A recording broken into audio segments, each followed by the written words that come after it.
கண்டினியூஸா படிச்சுட்டேன்னா நீ ஜெயிச்சிட்ட. உன்னுடைய தாரக மந்திரமே கன்சிஸ்டன்சில தான் இருக்கு. அதை மறந்துடாத.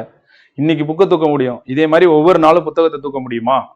தூக்கிட்டேன்னா நீ ஜெயிச்சிட்ட. வெற்றிங்கிறது இந்த மனக்கட்டுப்பாடுக்கு கிடைக்கிற பரிசு. இங்க காம்படிஷனே இந்த மனக்கட்டுப்பாடு தான் மனசுல வச்சுக்கோ. மனசை கட்டுப்படுத்தினவன் ஜெயிச்சிடறான். உன்னால கட்டுப்படுத்த முடியும்னா உனக்கு ஒரு போஸ்டிங் இருக்கு, அவ்வளவுதான். அதை கட்டுப்படுத்துறதுக்கு என்ன உண்டோ அந்த வேலையை நீ பாரு. ஸோ இப்போ பாருங்க, நம்ம சதம் தேர்வு என்று தமிழுக்காக ஒரு டெஸ்ட் சீரிஸ் நடத்திட்டு இருக்கோம். தமிழில் 100க்கு 100 மதிப்பெண்கள் பெறுவதற்காக. இப்போ ஜிகேலையும் 75க்கு 75 பெறணுன்றதுக்காக ஒரு டெஸ்ட் சீரிஸ் வந்து யூடியூப் ஸ்டூடெண்ட்ஸ்க்காக கொடுக்குறோம். அந்த டெஸ்ட் சீரிஸோடைய ஷெடியூல் தான் இப்போ நான் அனௌன்ஸ் பண்ண போகிறேன். ஸோ அந்த ஷெடியூல் பார்க்கலாம். ஏப்ரல் மாதம் 6ஆம் தேதியிலிருந்து, அந்த சனிக்கிழமை வருதுன்னு நினைக்கிறேன், சனிக்கிழமையிலிருந்து இந்த டெஸ்ட் ஷெடியூல் வந்து ரிலீஸ் ஆகுது. இதை பற்றி மற்ற டீட்டெயில்ஸாக இந்த வீக்கில் நான் வந்து ரொம்ப டீட்டெயில்டாக கொடுக்க சொல்கிறேன். அதாவது கொஷின் பேப்பர் எப்போ வரும், இந்த கொஷின் பேப்பருக்கு எவ்வளோ டைமிங்கு, இந்த கொஷின் பேப்பர் எந்த தரத்தில் இருக்கும், அதை பற்றி ஃபுல் டீட்டெயில்ஸ் வந்து நான் உங்களுக்கு கொடுக்க சொல்கிறேன். எனிவே ஜிகேக்கு கம்பல்சரியாக நம்ம ஒரு டெஸ்ட் சீரிஸ் போட போகிறோம் அப்படிங்கிறத நான் உங்கள்ட்ட இது மூலமாக தெரியப்படுத்திக்கிறேன். ஸோ பாருங்கள், கிட்டத்தட்ட 50 டேஸ், 50 நாட்கள் 50 தேர்வுகள். ஓகேயா? ஸோ இது மூலமாகவும் நீங்கள் சிலபஸ் அப்படியே கவர் பண்ணிகிட்டே வர்றதுக்கு ஒரு வாய்ப்பு இருக்கும். பட் கொஞ்சம் ஹெவியாக சிலபஸ் இருக்குன்னு தயவு செஞ்சு நினைக்காதீங்க. ஐயர் வர அமாவாசை காத்திருக்காது, அவ்வளோதான். நீ எத்தனை வருஷம் படிக்கிறவனும் நேற்று படிக்கிறவனும் இந்த குரூப் 4ல் ஜெயிக்கணும்னு தான் ஆசைப்படுறான். அப்போ எந்த அளவுக்கு நீ வந்து உயரணும்னு நினைக்கிறியோ அந்த அளவுக்கு உன்னோட உழைப்பு இருக்கணும். இவ்வளோ போர்ஷன் இருக்கேன், நான் என்ன பண்ணேன் அப்படின்னா, கால்ஃபர் இல்லாத நேரத்தில் எனக்கு கம்மியாக கொடுங்க சார்ன்றலாம். நாளைக்கு பரிச்சை வச்சுக்கிட்டு சார் எனக்கு கம்மியாக கொடுங்க அப்படின்னு சொன்னால் நம்ம இன்னும் எவ்வளோ போர்ஷன் முடிக்கணுன்ற விழிப்புணர்வு உனக்கு இருக்கணும். சரியா? சரி. ஸோ வாங்க ஜிகே ஷெடியூல் பார்க்கலாம் என்னென்னு. ஸோ நானும் இப்போ தான் ஷெடியூல் பார்க்குறேன். அதில் ஏதாவது கரெக்ஷன் இருந்தால் நான் அப்டேட் பண்ணி தர சொல்கிறேன். ஓகே? உங்களோட சஜஷன் இருந்தாலும் சொல்லுங்கள், நான் சஜஷன் ஆட் பண்ணிக்கிறேன். ஓகே. ஸோ எப்படி கொடுத்துருக்காங்க அப்படின்னு சொன்னால், அதாவது மொத்தம் 10 சப்ஜெக்ட், நமக்கு 10 யூனிட் இருக்கா, அதில் மேக்ஸ் விட்டுருங்க. கரண்ட் அஃபேர்ஸ் வேணால் ஸ்பெஷல் சீரீஸாக, மேக்ஸையும் கரண்ட் அஃபேர்ஸையும் ஸ்பெஷல் சீரீஸாக நம்ம கொடுத்துடலாம், நோ ப்ராப்ளம். மிச்சம் இருக்க சப்ஜெக்டில் எத்தனை இருக்குது? 8 இருக்குது. அந்த 8ல் சயின்ஸை வந்து நம்ம 3ஆக ஸ்பிளிட் பண்ணலாம். ஃபிசிக்ஸ், கெமிஸ்ட்ரி, பயாலஜின்னு பிரிக்கலாமா? ஆதாயம் பிரிச்சிட்டோம்னா அப்போ 10 வந்துடும் கணக்கு. ஓகேயா? ஸோ சயின்ஸுன்னு இடத்துல ஃபிசிக்ஸ் போட்டோம்னா மிச்சம் 9 கெமிஸ்ட்ரி, அடுத்து பயாலஜி.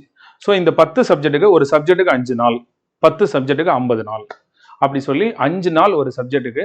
ஸோ அதுக்குன்னு போர்ஷன் வந்து கொடுத்துருக்கோம். இப்போ உதாரணத்துக்கு ஏப்ரல் 6ஆம் தேதி ஸ்டார்ட் பண்ணுறோம்னா அதில் வந்து இந்தியன் கான்ஸ்டியூஷனுடைய preamble, so citizenship, fundamental rights, directive principles of state policy, fundamental duties, இந்த ஏரியாவில் இருந்து மட்டும் கொஸ்டின். ஸோ ஒரு 20 கொஸ்டின் சொல்கிறாங்க. 20 கொஸ்டின் கொஞ்சம் தரமாக கொடுத்துடலாம். நீங்கள் லைவ்ல டெஸ்ட் எழுதணுமா, டைமிங் ஓடும், டைமிங் 30 செகண்ட் அந்த மாதிரி வைக்காம 1 மினிட் வச்சிடலாம். ஜிகே இல்லை, இப்போ கட்டாயம் 1 நிமிஷம் அந்த கொஸ்டினை வாசிக்கிற அளவுக்கு போதுமான சஃபிஷியன்ட் டைம். ஸோ அப்போ ஒரு 20 கொஸ்டின் வந்து, சில கொஸ்டின் 1.5 நிமிஷம் கூட கொடுக்கலாம். 30 நிமிஷம் கரெக்டாக 30 மினிட்ஸ் கொஸ்டின் பேப்பர் மட்டும் உங்களுக்கு ஷோ ஆகும். நான் என்ன சஜஷன் கொடுத்துருக்கேன்னா, காலையில் கொஸ்டின் பேப்பரை 5 மணிக்கு போட்டு விட்டுருவோம், டெஸ்ட் எழுதுறவங்க எழுதட்டும், எக்ஸ்பிளனேஷன் நைட்டு கொடுத்துக்கலாம். ஏன்னா நிறைய பேர் நெட்டு தீர்ந்து போயிடுது ஈவினிங் டைமில் அப்படின்ற மாதிரிலாம் சொல்கிறாங்க. எது சஜஷன், உங்கள் சஜஷன் சொல்லுங்கள். நான் ஏர்லி மார்னிங் ஒரு 5 to 6 வந்து கொஸ்டின் பேப்பரை டைமிங்கில் போட்டு விட்டுட்டு ஒரு 30 மினிட்ஸில் 20 கொஸ்டின் போட்டு விட்டுட்டு நைட்டு ஒரு 6 மணி 7 மணிக்கு எக்ஸ்பிளனேஷன் கொடுங்க அப்படிங்கிற மாதிரி சஜஷன் சொல்லியிருக்கேன். ஸோ இன்றைக்கி நான் அவைலபிளாக இருந்ததால் நான் உங்களுக்கு இந்த மாதிரி நான் டெஸ்ட் சீரிஸ் அனௌன்ஸ் பண்ணிட்டு போயிடலாம், அப்புறம் கூட டீட்டெயிலாக கொடுத்துப்பாங்க அப்படின்ற மாதிரி சொல்லியிருக்கேன். ஸோ தெளிவாக இல்லைன்ற மாதிரி, கிளியராக இல்லைன்ற மாதிரி சொல்கிறாங்க போர்டு. ஸோ அது வந்து குட்டி குட்டி எழுத்தாக இருக்குது, அதனால தெளிவாக இல்லை, எனக்கே தெரிய மாட்டேங்குது. சரியா? அதுக்கப்புறம் நீங்கள் வாங்கி இந்த பிடிஎஃப் வாங்கி பார்க்கும்போது உங்களுக்கு தெரிய ஆரம்பிச்சிருங்க. பாருங்கள், ஏப்ரல் 6 ஒரு போர்ஷனு, வேர் டு ஸ்டடி முதற்கொண்டு கொடுத்தாச்சு.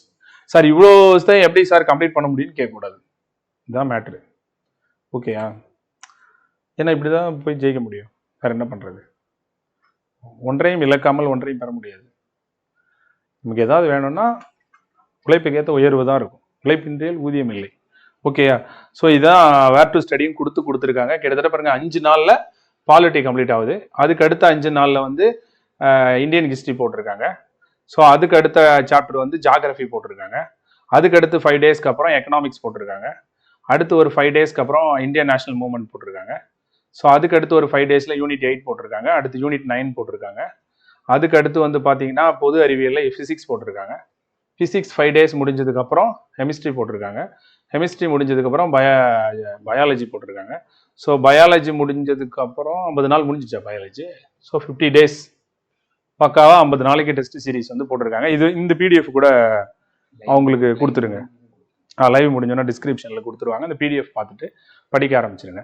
கொஸ்டின் 20 தான் கொடுத்துருக்கோம். நம்ம வேணா ஒரு 5 கொஸ்டின்ஸ் முன்ன பின்ன கூட கொடுத்துக்கலாம், அதை பற்றி பிரச்சனை இல்லை. சரியா? அதை வந்து கனெக்ட் பண்ணி கொடுத்துருங்க. டைம் வந்து காலையில் ஒரு 5:30 லைவ் ஸ்டார்ட் பண்ணால் 5:30 to 6 லைவ் முடிஞ்சிடும். அதுக்கு எக்ஸ்பிளனேஷன் வேணால் நம்ம என்ன பண்ணலாம், வீடியோ ரெக்கார்ட் எடுத்து கூட 10 o'clock கூட போட சொல்லிடலாம், இல்லைனா ஈவினிங் 6 o'clock போட சொல்லலாம். மேக்ஸிமம் ஒரு ரீசனபிள் டைமில் நான் போட சொல்கிறேன். நமக்கு டைம் வேணும், ஏன்னா 7:30 மணிக்கு சதம் தேர்வு போயிட்டு இருக்கு இல்லையா, அதை கனெக்ட் பண்ணி நான் போட சொல்கிறேன். இந்த டெஸ்ட் சீரிஸ் குரூப் 1 ஸ்டூடெண்ட்டுக்கும் யூஸ் ஆகும். குரூப் 1 எய்மை வச்சு படிக்கிறாங்க பாருங்க, அவங்களுக்கும் 50 நாளைக்கு இது ரொம்ப சப்போர்ட்டிவாக இருக்கும். ஓகேயா? ஸோ அப்போ 2 பேருக்கும் சப்போர்ட்டாக இருக்கும், பார்த்துக்கோங்க.